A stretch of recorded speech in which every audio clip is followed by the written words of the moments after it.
बिस्मिल्लाहिर्रहमानिर्रहीम। अस्सलामु अलैकुम। मैं हूं करामत मुगल और मेरे साथ हैं खालिद खालिद जमील। जमील। बिल्कुल खालिद जमील साहब। मैं मैं साहब क्या कहता हूँ। मैं क्या आप ही ना ले ला। हाँ चले। और ब्यूरो चीफ हैं एबीएन न्यूज़ में, सीनियर जर्नलिस्ट हैं। आप देखते भी हैं इनके वीलॉग्स भी, और मेरे साथ भी इनकी मेहरबानी है, कोई टाइम दे देते हैं। आज सुप्रीम कोर्ट गए थे, क्या सेंस लेके आए आप? क्योंकि जस्टिस याहिया अफरीदी साहब, पहले तो 2 दफ़ा हमने हिस्ट्री में देखा सुपर सीड चीफ जस्टिस बनने वाले। जस्टिस मुनीर भी ऐसे ही आए थे ऊपर, और जस्टिस सजाद रियाज अली अली शाह शाह भी। साहब भी ऐसे ही आए थे। उसके बाद जो कुछ इस मुल्क के साथ हुआ, खुदा न खास्ता, अल्लाह न करे कोई ऐसा इस मुल्क के साथ ऐसा हो।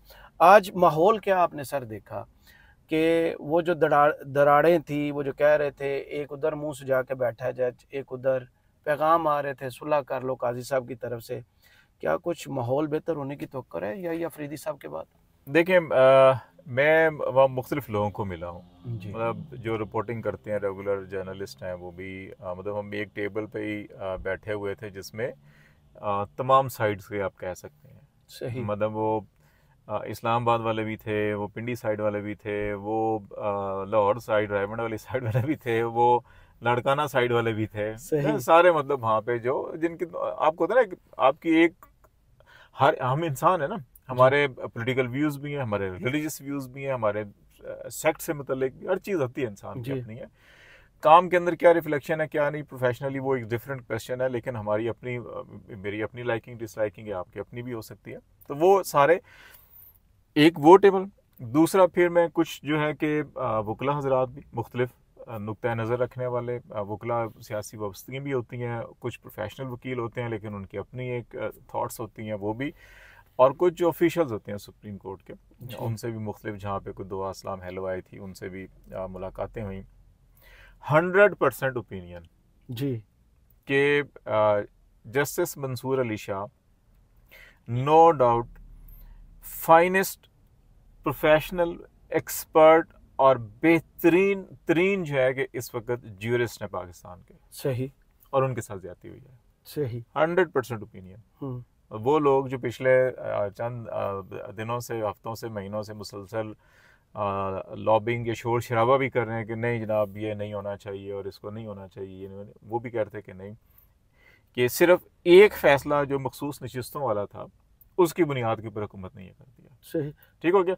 अब ये है वहाँ पे 100% ओपिनियन ये है। अच्छा, अब इस पे जो मेरी राय है, मैंने अपने वी लॉग में भी ये बात की कि आप ये देखें कि पाकिस्तान का 70 साल तारीख है पाकिस्तान की। आपने जस्टिस मुनीर का भी नाम लिया, 54 के अंदर गल्ब जी उन्होंने चीफ जस्टिस 54 पे। बनाया गया था। जी तो एग्जैक्टली ये 70 साल बन रही है। जी ये 70 साल पाकिस्तान की कॉन्स्टिट्यूशनल जुडिशल हिस्ट्री है, और इसके अंदर जो संगीन तरीन गलतियां, जिसमें आयन शिकनी भी शामिल है, जी उनका एक अगर आप अहाता करें तो पाकिस्तान में एक हिमालय से बड़ा पहाड़ बन जाता है उन गलतियों का।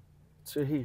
और जो वो गलतियां करने वाले हैं, करवाने वाले हैं, आज वो ये फैसला कर रहे हैं कि एक बेहतरीन ज्यूरिस्ट जो पाकिस्तान का, ना सिर्फ पाकिस्तान में, इंटरनेशनली उसकी एक बहुत बड़ी रिस्पेक्ट है, सही। उसको हम, उनके ख्याल में एक गलती, अगरचे वो कॉन्स्टिट्यूशन के एतबार से देखें तो दैट वाज राइट डिसीजन, सही। लेकिन उन उन साहब या उन असहाब के नज़दीक जो 70 सालों में हिमालय से बड़ी गलतियां कर बैठे हैं, जी। वो ये समझ रहे हैं कि जो इन्होंने एक ठीक फैसला दे दिया हमारी मर्जी के खिलाफ, तो अच्छा ये इनकी गलती है तो इनको सजा दे दो, इनको चीफ जस्टिस ना बनाओ। आज़ादी की ठीक है। सजा देते हैं। और ये देखें, हम्म, मैं अगेन इसको बहुत से लोग कहते हैं जी हम बहुत से मामलात को जो है कि हम फलां से फलां फाके से देखें, ये तारीख के हिस्से होते हैं, और ये किरदार की अक्कासी करते होते हैं कि अब हम ये कहें कि जनाब के हक पे खड़ा होता है हमेशा जो वो सर कटवाता है। सही। बिल्कुल। ठीक है। और ज़रूरी नहीं है कि करबला के मार्के के बाद जो कहे कि मैं फतह हासिल कर लिया, मैंने अपने मुखालिफ को ख़त्म कर दिया, और वो जश्न मना रहा, और उसके दरबार के अंदर अचानक एक हज़रत बीबी ज़ैनब खड़ी हो जाए और उनका जब खुतबा शुरू हो तो वो तमाम लड़ज उठते हैं और फिर अजानें दिलवाना शुरू कर देते हैं। तो इस वक्त यहाँ भी कुछ सूरत हाल ऐसी है, दरबार यजीद है, खुशियाँ मनाई जा रही हैं, लेकिन अभी इनको अंदाज़ा होगा ये हलफ बर्दारी के बाद सही। कि फिर उसके बाद ये कहेंगे अजानें दो और तरमीम के अंदर एक और तरमीम करो, उसके बाद एक और तरमीम और करो, हिसाब 27वीं भी बनाए। आ रही है, फिर 28वीं भी आ रही है। तरमीमें तो अब फैशन के तौर पर आया करेंगी। मुलाकात हुई काजी साहब से इनकी, मुलाकात उन्होंने की जस्टिस मंसूर साहब से। खबरें आ रही थी कि वो इनकार कर देंगे। अब क्या हुआ ऐसा कि उन्होंने ये जिम्मेदारी संभाल ली? ऐसा क्या नजर आ रहा है? देखिए खबरें नहीं थी, वो ख्वाहिश थी बेसिकली। अच्छा। देखो वो ख्वाहिश थी। और ये मैंने भी अपने उधर बात की वीलाग में कि ये हुकूमत का प्लान भी था।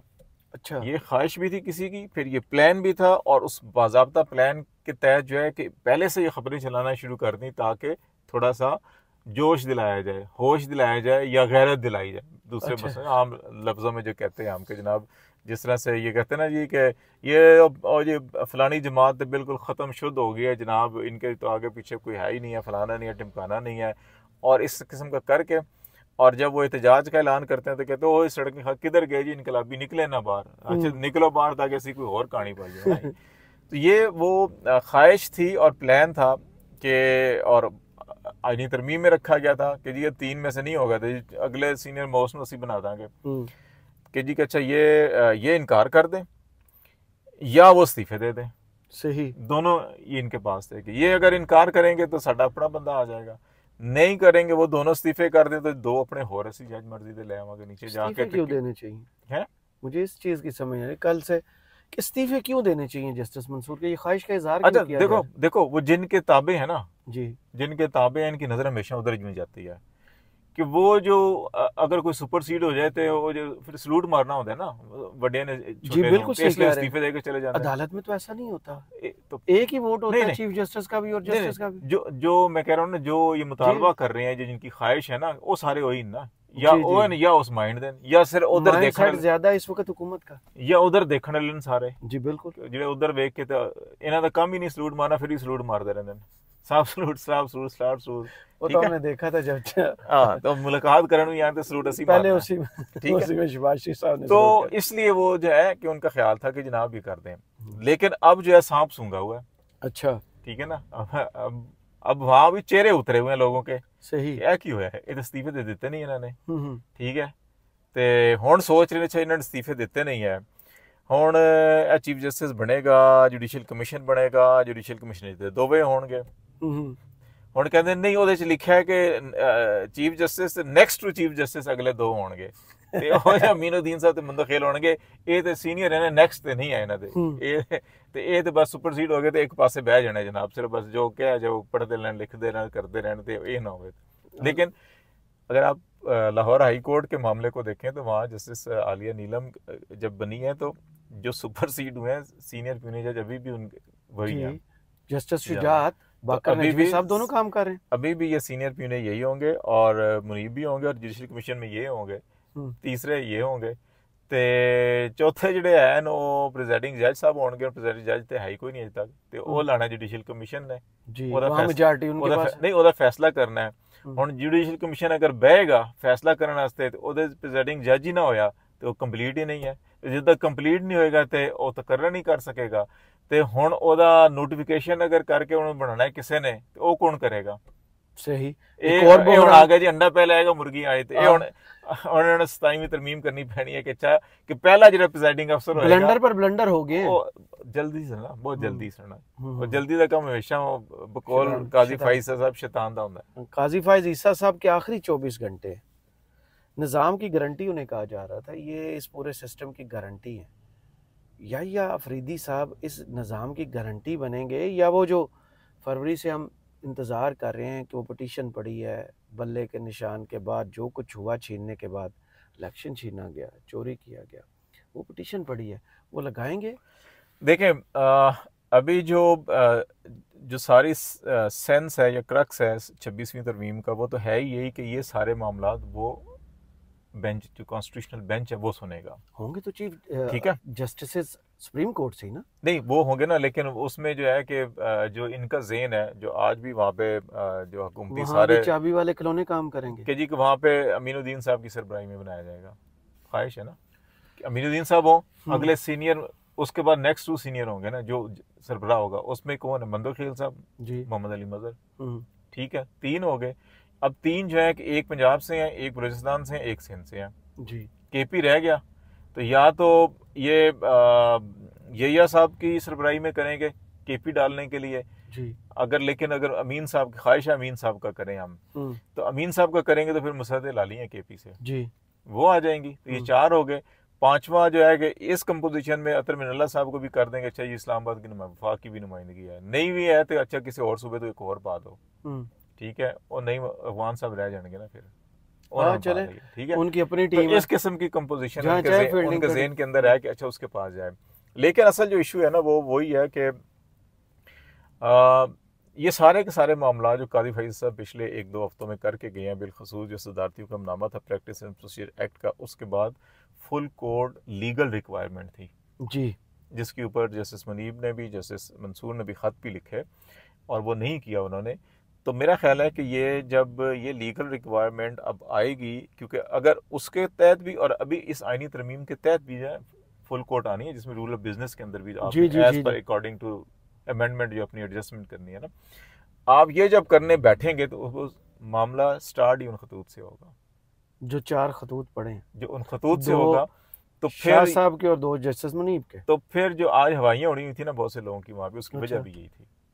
अच्छा, कि अच्छा ये तो हमने तो सोचा था ये ऑफर इनको 17 साल रखा, इनकी जो है रफाकत है मंसूर शाह की और अतर मिनल्ला की, तो ये तो नहीं मानेंगे, तो ये तो मान गए, ठीक है, हुण पसूड़ी पई हुई है, आउट ऑफ सिलेबस हो गया सारा। हाँ हुण पसूड़ी पई है, अच्छा मन गए हुण ते हुण सोच रहे हैं अच्छा की करना है की नहीं। तो वो जो धमकियां दे रहे थे कि अगली तरमीम होगी, इसलिए तो अच्छा जी हुण ए कीता फिर ए करांगे, ए कीता फिर ए करांगे। अब जजों को या अदलिया को ऐसे डराया जाएगा एक तरमीम आ रही है।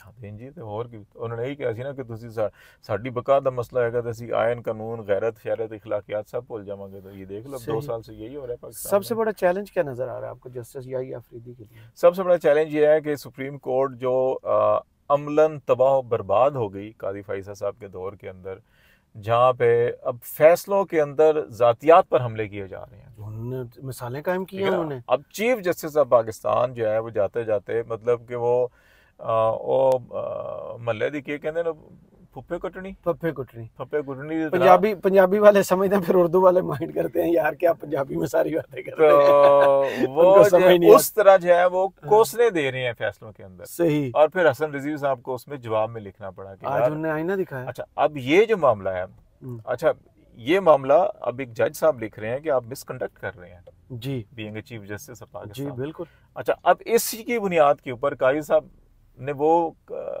नकवी साहब वाली मिसाल कायम करके ना रिटायर भी हो जाते करूं चोकले हो, ठीक है ना, तो अब इस पे भी कर दें। अब नईम साहब और उनका जो है कि अमीन साहब ने जो कहा था जी कि इलेक्शन कमीशन हुकूमत फैसले पे अमल ना करे, उस पर भी रेफरेंस आ गया, ठीक है, तुसी इन्होंने बना लो सरबरा कॉन्स्टिट्यूशनल बेंच दा, अगर ए लग गया तो फिर वो कहणगे हाँ जी तुसी तो क्यों किस तरह हुक्म देता तुसी कि अदालती फैसले पे अमल ना करो, तुसी कौन होंदे हो कहने वाले, ये तो तुम मिस। और दूसरा हमने पहली दफा देखा है कि 8 जजों के फैसले को एक जज बैठ के कह रहा है कि वो गैर आईनी है, उनसे गलती हुई है, उनको चाहिए वो उसको ठीक करें। देखें, उम्मीदें, मशवरे और बाहर की मीटिंग्स के जुमले फैसलों पे तो नहीं आते, और साथ हुकूमत को यकीन दिला रहे मैं आपका बड़ा खिदमतगार था, देखे मैंने नजरसानी लगाने की पूरी कोशिश की लेकिन नहीं लगा। तो ये जो सिचुएशन थी, सबसे बड़ा चैलेंज उनका यही है कि वो इस अदालत को एक अदालत बनाएं।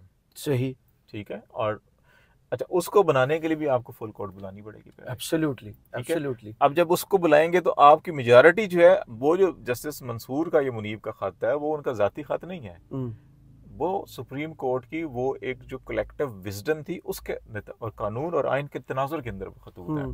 तो आपको जब वो करेंगे तो उसके करने के लिए फिर आप कुछ जो कानूनी आइनी गलती है उनको ठीक करना होगा। जब वो ठीक करेंगे तो उनके नतीजे में जो गलत काम हुए तो या तो उनको भी रिवर्स करना पड़ेगा फिर आपको। सही, ये है वो सबसे असल मसला जिसकी बुनियाद पे वहाँ बहुत से लोग ये समझ रहे हैं कि अभी जिस दिन ये अफरीदी साहब आएंगे तो उनके आने के बाद जब फुल कोर्ट होगी तो बहुत कुछ चीज़ें चेंज होंगी। सही, ये हो गया चैलेंज उनके लिए, क्योंकि वो सुपरसीड करके आए हैं 2 सीनियर जजों को, तीसरे नंबर से ऊपर आए हैं, हुकूमत ने सपोर्ट किया है, यानी कि पॉलिटिकल सपोर्ट है उनके साथ। सबसे बड़ा खतरा या खतरा उनकी कुर्सी के लिए क्या हो सकता है? नहीं, मेरा नहीं ख्याल कि उनके लॉयर्स स्टेटमेंट्स देना शुरू कर। देखो लॉयर्स जो है ना, मेरा ये ख्याल है कि लॉयर्स वो उनकी जात पे अटैक नहीं करेंगे। अच्छा, उनके साथ किसी को कह रहे हैं वो इनकार करें, वो ये कह रहे हैं इनकार करें। अच्छा, उसके अंदर भी 2 ग्रुप है ना लॉयर्स में भी। जी जी, ठीक है ना, कुछ तो ऐसे ना कि अच्छा इनकार करो तो अमीन साहब आड़, कुछ की ये भी है ना। हम्म। वो है थे, वो क्या था, वो बड़े अच्छे शायर थे, उनका नाम मैं भूल गया जी, के अजब तेरी सियासत अजब तेरा दस्तूर है, वो क्या था कि यजीद से भी सलाह मुनासिब से हुसैन को भी मुसलमान। सलाम, वो वाला भी यहाँ पे ऐसे भी तो लोग हैं ना। हम्म।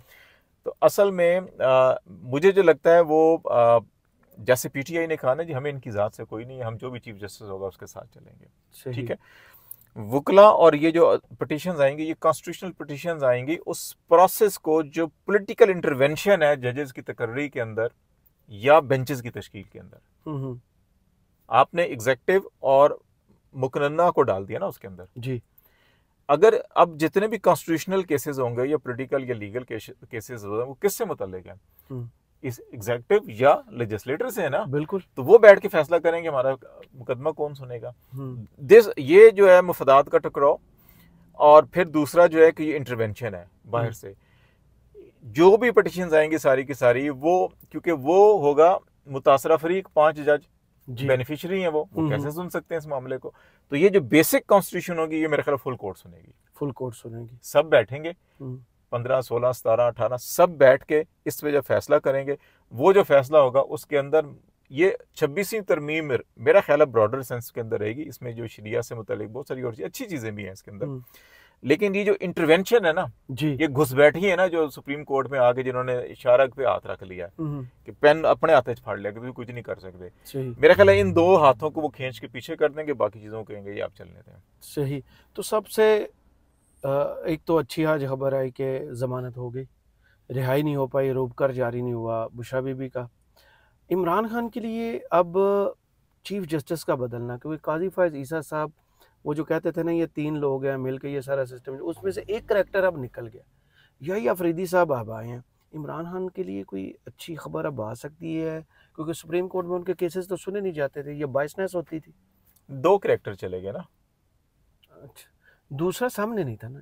नहीं ना, मतलब था प्रैक्टिकली, उन्होंने जो 3 बताए थे ना, काजी फायज ईसा, चीफ इलेक्शन कमिश्नर और chief justice Islamabad high court, 3 का टोला वो इनको कहते हैं। 3 का टोला ये था ना, 3 का इसमें 3 का टोला और भी था ना, जो पीछे हर किसी एक एक पीछे एक और कैरेक्टर भी थे ना। तो उनमें से जो है कि सबसे पहले बाजवा साहब गए, चलो उनका आ गया, जानशीन आ गया, उनके नक्शे कदम पे भी चलता रहा। उसके बाद आ गए जी नदीम अंजुम साहब भी चले गए, काजी साहब भी चले, काजी साहब मेन कैरेक्टर जो गारंटी था सारे के सारे निजाम का, वो चले गए। इसीलिए जो है सारे धड़के लगे हुए हैं, और ये तरमीम शर्मीम ये वो सारा कुछ दौड़बाजी ये लगी हुई थी, वो चले गए। अभी जो है कि इलेक्शन कमीशन को इन्होंने बचा लिया उस तरमीम के जरिए, अच्छा जी ये ठीक है, इसको कंटिन्यू करेगा, ये करेगा वो करेगा। और ये जो केसेस से मुतल्लिक है इमरान खान के या वो मामलात हैं, उसमें मेरा ख्याल है अभी भी अदलिया जो है वो दबाव में है। अच्छा। जो हाई कोर्ट के जजेस ने खत लिखा था और काजी साहब ने जिस तरह उस केस को दबा लिया था सुप्रीम कोर्ट के अंदर, एक हेयरिंग की, 2 की, उसके बाद जो है कि बिल्कुल खामोशी इख्तियार की और फ्री हैंड दे दिया। ठीक है। उसमें आप ये देखें कि पिछले 1 महीने से आपके ये तीनों केसेस जो है इमरान खान, बुशरा बीबी और इवन उनकी बहनों के, तारीख पे तारीख लग रही है। ये तो एक तारीख के केस थे ना, सिर्फ सुनने और आपने, और ख्वातीन से मुतल्लिक अदालतें जो है वो फौरी सुनती हैं और जमानत देती हैं। जब उनकी बहनों का मुकदमा आया था दहशतगर्दी, इंसदाद दहशतगर्दी अदालत के दोनों जज गायब हो गए थे। आज जब रूब कर जारी करने का वक्त आया तो दोनों जज फिर गायब हो गए। ठीक है। अच्छा, ये चीजें इस चीज की निशानदेही कर रही हैं कि इसका मतलब है काजी साहब ने जो इतना ज्यादा गंद डाला था और जो तवक्को की जा रही थी, देखना आपकी 5 हाई कोर्ट्स ने अपनी फुल कोर्ट्स बिठाई, उन फुल कोर्ट से पहले तमाम डिस्ट्रिक्ट कोर्ट से फीडबैक लिया, वो रिपोर्ट फुल कोर्ट के सामने रखी, उसके बाद जिस नतीजे पे पहुंचे वो 5 हाई कोर्ट्स के चीफ जस्टिस साहबान ने वो रिपोर्ट्स भेजी, आप खोल के पढ़ लें 5 की। ठीक है। एंज चपेड़ा मार रहे हैं, सज्जे खब्बे मार रहे हैं। ठीक है। काजी साहब ने सारी कारपेट के तले रख के उत्ते पैर रख के बह गए। मेरे दौर में तो हुआ ही नहीं, ये तो पिछले दौर में था। ठीक है। काजी साहब वो तलिस्माती टोपी पहन लेते थे ना, जिसमें वो गायब हो जाते थे। पिछले दौर, मेरे दौर में तो हुआ ही नहीं, ये तो पिछले दौर की बात है। और भाई अभी भी तो देखे ना सब कुछ क्या कुछ हो रहा है। आज ये जो आप हम बातें कर रहे हैं, इसका मतलब है कि वो सारे एक्टर कैरेक्टर फैक्टर काम कर रहे हैं अभी तक। ठीक है। तो वो दबाव में अभी भी हैं। एक बड़ा चैलेंज जो है वो यही अफरीदी साहब के लिए ये भी होगा, सही, जो ऑलरेडी चीजें पेंडिंग पड़ी हुई हैं उनके पास, और जो जुडिशरी पूरी की पूरी जो है कि ये ज़ेरे ताब आई हुई है, अब आप अगर जुडिशरी की उसकी इज़्ज़त तकरीम को, इज़्ज़त नफ्स को भी आप उसको बहाल नहीं करेंगे, आप उसको आज़ाद नहीं करवाएंगे, तो फिर ये मामला और ज़्यादा ख़राब हो जाएंगे। तो एक चैलेंज इनके लिए भी बड़ा होगा। सही, बहुत शुक्रिया खालिद जमील साहब आपके वक्त का। जब उमर अता बंदयाल साहब जा रहे थे और काजी साहब आ रहे थे, उस वक्त कहा जा रहा था कि इस मुल्क में बुनियादी इंसानी हकूक़ का मुहाफ़िज़ आ रहा है, आज़ादी इज़हार राय का चैम्पियन आ रहा है। वो आके उन्होंने दोनों चीज़ों का बेड़ा गर्क कर दिया। अब जस्टिस अफरीदी साहब जब आ रहे हैं तो कह रहे हैं ये दरारें फिल करेंगे, ये गैर मुतनाज़ा है। तो देखते हैं, 24 घंटे रह गए हैं काजी साहब की रुखसती में, और उसके बाद देखते हैं जब नए चीफ जस्टिस आएंगे तो फिर ये जो उनके बारे में दावा किया जा रहा है वो तारीख फिर बताएगी कि ठीक रहे, गलत था अंदाज़ा, ठीक था। आपको अपडेट इस हवाले से करते रहेंगे। इजाज़त दीजिए, अल्लाह हाफ़िज़।